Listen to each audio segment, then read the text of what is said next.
আসসালামু আলাইকুম ভিউয়ার্স, আশা করি সবাই ভালো আছেন। আজকে আমি আপনাদের দেখাবো কিভাবে খুব সহজ উপায়ে ঘরে বসেই কোরিয়ান শাসলিক তৈরি করা যায়।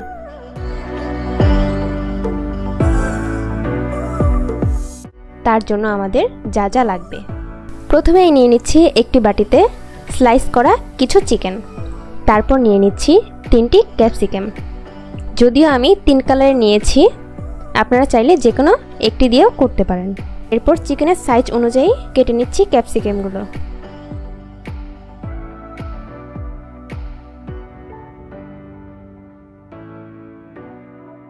তারপর নিচ্ছি 2টি পেঁয়াজ।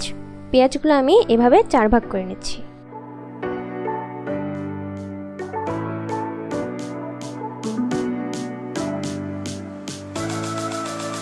তারপর একটি বড় বাটিতে স্লাইস করা চিকেনগুলি নিয়ে নিচ্ছি। আপনারা একটু খেয়াল রাখবেন স্লাইস করা চিকেনে যেন পানি জমে না যায়। এরপর আগে থেকে কেটে রাখা ক্যাপসিকাম আর পেঁয়াজগুলো একসাথে করে নিচ্ছি।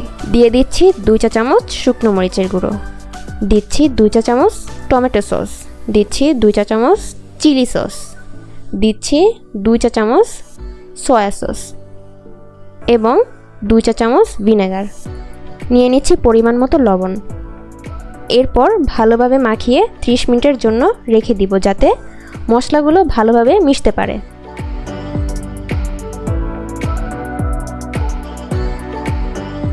এই সময়ের মধ্যে আমি একটি বাটিতে পরিমাণ মতো সয়াবিন তেল এবং 2 চা চামচ চিনি ভালোভাবে মিশিয়ে নিব।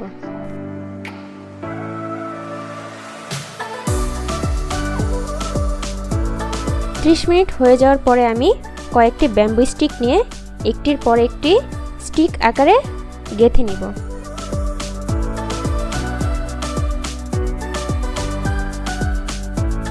এরপর চুলায় একটি প্যান বসিয়ে তেল গরম করে নেই।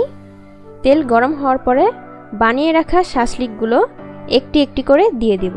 এ সময় ভাজা অবস্থায় যে বাটিতে তেল আর চিনি মিশিয়ে রেখেছিলাম সেটি একটু একটু করে শাসলিকগুলোর উপর দিয়ে দিব।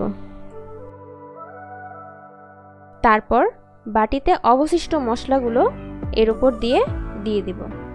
খেয়াল রাখবেন চুলার হিট যেন লো থাকে এবং পুড়ে না যায়।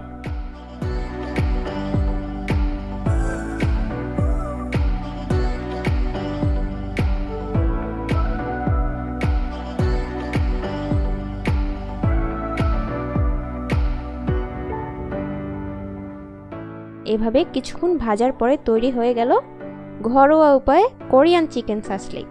বন্ধুরা, এমন মজার মজার রেসিপি পেতে আমার পাশে থাকুন। আমার পেজে লাইক ও ফলো দিয়ে রাখুন। সবাইকে ধন্যবাদ।